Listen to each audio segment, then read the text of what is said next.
Welcome to Toby's Glue Bomber Circus. If you're enjoying the channel, please consider giving it a thumbs up, leaving a comment, and subscribing to the channel. Would really appreciate it. Thank you very much. Enjoy the show.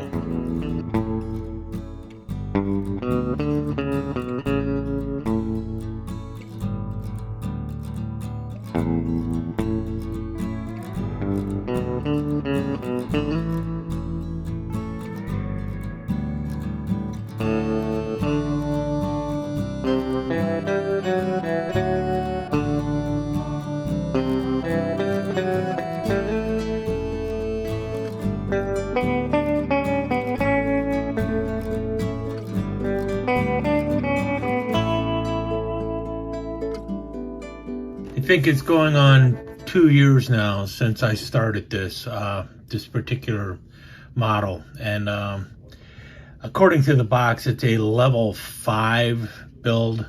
According to the instructions it's a level 3. I think the box is more accurate than the instruction sheet.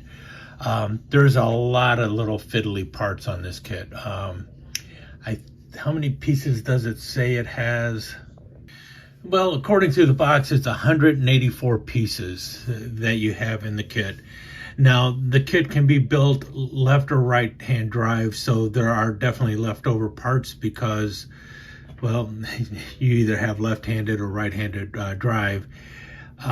But there are quite a few little pieces in the kit, 2 of which were eaten by a carpet monster, one of them being one of the head lenses here. This one is out. You might not be able to tell it from looking at it here, but there's no light in there or no glass piece, clear piece there. It's missing. I'm not even worrying about trying to fill it in or anything. I was going to use these parts, which I didn't use, to cover that up so you wouldn't notice that it's missing, but decided not to. I'm just leaving it as it is. A lot of this is a leave it as it is kind of thing. As for like the side view mirrors here, I do not believe these are the correct side view mirrors for this particular version of the kit. There were 3 different sets of side view mirrors. One of them goes way up front here.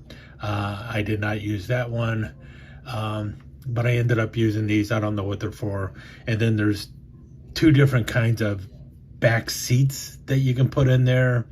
I used the one that was easier to put together because the one set that I really wanted to use had a bunch of little fiddly parts, and it just the fiddly one, I could not get it to sit straight to save my life, so I said screw it, I'm just going to use the other one. And then as I started putting the kit together, I realized it really doesn't matter because there were so many little intricate parts inside the vehicle that you can't see once you get the glass in place. Even if you don't have dirt and stuff on the glass, you can't really see on the inside of the vehicle anyway. Among other things they have in this kit is like decals for various things on the inside, you know, including for the dashboard and also for things like the shift knob. It has the shift pattern decal that you can put on the shift knob. The shift knob is not that big, so even though I can see through the opening in the window here, the little orange shift knob, it's pretty tricky to see. I don't think I would have been able to make out the decal for the shift knob. Not to mention some of those little decals, they were very fiddly and hard to stick on, and just did not stick very well. So I guess you could use a lot of microsol or microset or whatever and get it to go down. In short, what I'm saying is there were a lot of little parts for this kit, and some of those little parts I felt were a little bit on the unnecessary side because once you get the kit built, you can't see them anyway. This was especially true for the engine compartment, which is nice. I mean, but as you can see, you can't see it all because the bonnet is down. but you can kind of see some of it underneath here. There's a lot of little pieces for the engine compartment that were very nice. And I think a lot of folks are really going to like that engine compartment. But at the same time, I would have rather had like the door handles here being molded separately, so I could have glued those in place and did a little more touch up on them and such, because those are molded into the side of the body. I would have also liked it a whole lot, and it would have made a lot more sense to me if one of these doors could have been opened, you know, the front doors, if those could have been opened, either glued in the open position or actually moved, that would have made it a lot more interesting for me. But as it is, the doors, the whole body was molded as one piece with the exception of the front windshield and the bonnet here. And then also you have this top sheet that sits on top of the roof of the car, or the roof of the Land Rover. This is a separate piece. It's molded separately, which is good. I like that. Each window is also a separate piece, including the ones on the back here. I kept the windows in place using the Tester's clear parts cement. I think a lot of people know what this really is. All it is Elmer's glue, a watered down Elmer's glue. But I use it when I run out of it, if I ever do, because as you can see, it's going to last forever. But when I do run out of it, I would probably just replace this with regular Elmer's glue and just water it down and keep it in the same container. This is nice because it is a very small opening here. What I did find out about the container though, is because of the small opening, it will get stuck on you, especially if you use the regular cap. So what I've been using is a safety pin, a long safety pin that goes all the way through to the bottom.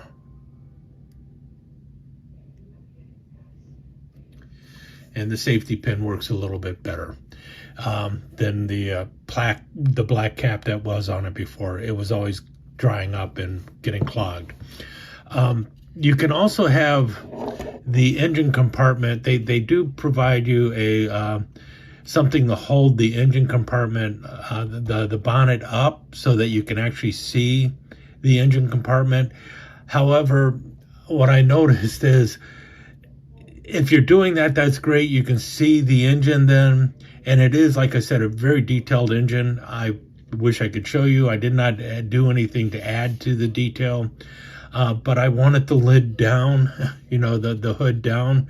And the hood, you know, normally you'd think, okay, well, just leave the hood down or have it up, you know, because it does move on the hinges. You can lift it up or down. But the problem was, when I would have it down, it would not close all the way down. So I had to lightly glue the hood down in order for it to stay in place. Otherwise, it's always creeped up a little bit, and that was annoying to me. The windows, the front windows, as you can see, it looks like it's been opened. You can kind of see the line there. That was me cutting this window so I could at least see a little bit of the interior on both sides. So I cut the window, and then using the piece I cut out, I set a spot where I could score the glass here. So I scored the glass on the inside, and then cut it a couple times. And then I took a black ink pen and drew a line so that the line would stay in place on the window. So it looks like the window has been slid forward, so you can actually look through and see a little bit of the interior. The interior was painted a tan and a dark gray instead of black and a, I guess it was supposed to be like a sky blue, the color they have here. But I painted it a tan and a dark gray, and you still can't see anything. It's hard to even tell that there's two different colors in there. As you can see, I did the old zebra striping. I wanted something that looked like it was out on the old safari trail. If you saw some of the earlier attempts at this, this was my third attempt at painting the stripes on here. I did it with a brush. The first time I tried it, I tried masking and spray painting. That didn't work at all. It bled all over the place. So I tried a second time with just the brush. That didn't work at all. And then the third time I finally, I think, got it good enough. That's really what it was. I was shooting for perfection and finally decided, no, this is never going to be perfect. Let's just try and get it good enough. And even with the good enough, I wasn't 100% satisfied with it. And that's why I said, well, I'll fix it with the weathering. And hopefully I did. As you can tell, the bonnet or the hood, whichever way you want to call it, is painted gloss black. And that's because I was looking at numerous photos of Land Rovers with the zebra stripes. And I noticed a lot of them had a black bonnet or black hood, whatever way you want to call it. And the reason I think they did that wasn't because they couldn't figure out how to get those zebra stripes to go across the top. I think they did it so that it was easier to look out the windscreen over the bonnet, because those stripes could interfere with the way the light is reflecting off the hood and everything. So a solid black bonnet would help with reflection and stuff. That's why that part is black. And if you notice the roof panel, the extra panel on the roof, I left that a gloss white, and I thought, you know, man, you put a black roof on this thing, that is really going to heat up. So let's just go ahead and put a white roof on it with the black hood. And that's why the coloration is the way it is. The wheels, the rims and everything, I just painted those a dark gray. The kit has them white, but I thought dark gray would look a little bit better considering everything. As for the roof stowage, well, I thought I'd throw something up on top that would be like a tent, and then throw some tent poles underneath it, and then a longer pole for the middle of the tent. And then I was just going to use the one orange stripe to hold down or orange strap to hold down the tent. But then I thought, I got this space in the back. What am I going to put there? So I found a roll from one of my military models in 1/35th scale, but it's a big roll. So I thought I'll put that up there. And then I made this round container that must be containing some kind of bits and pieces of something. You know, I don't know what's in there, so don't ask me, but I've seen similar things on vehicles. And then the orange panel here, I thought, well, that could be a ground cover, or it could be a signal pad in case they want to signal somebody for emergency sake or something like that. And then I added a couple little ladders that they could use for either unsticking or for getting up to the rooftop, and then tied everything down so, you know, they could actually travel across country and not lose everything. So that's what's up on top there. And then I heavily weathered it to the point where some of the weathering actually took away some of the black marks here. I might color them back in, or I might just leave it as it is. It really was one of these things where the kit was beginning to aggravate me. So, and I actually paused building models for a while because of this kit. It's like, it was just sitting there, and every time I would sit down at the workstation to just start working on a model, I'd look at it and I would get disgusted and leave. So it's like, I really got to get this done if I'm ever going to start building models again. So finally had the time and the courage to take a shot at it and see how it turns out.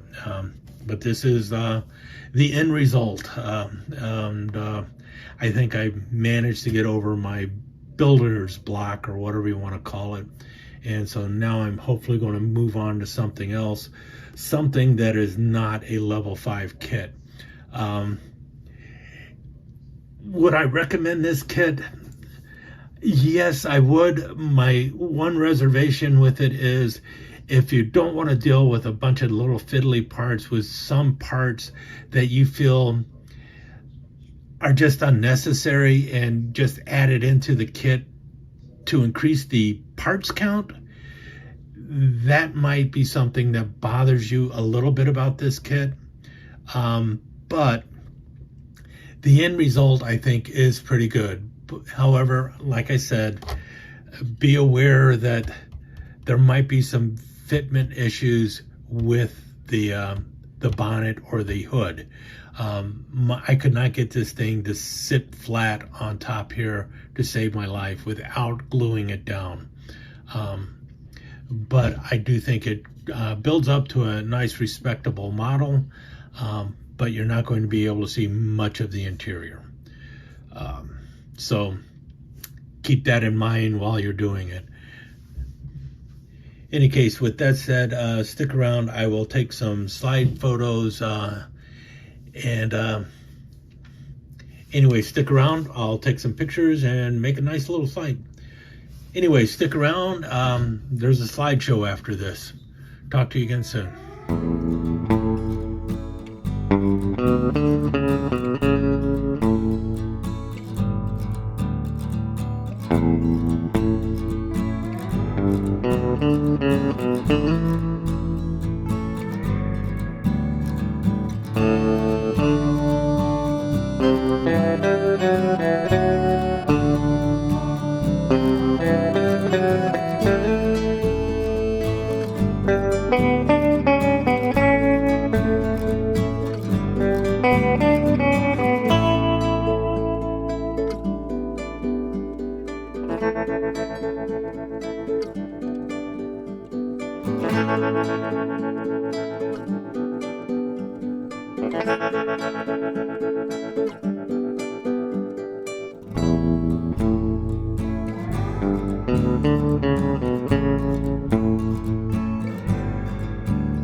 Thank you for visiting Toby's Glue Bomber Circus. Really do appreciate you dropping by.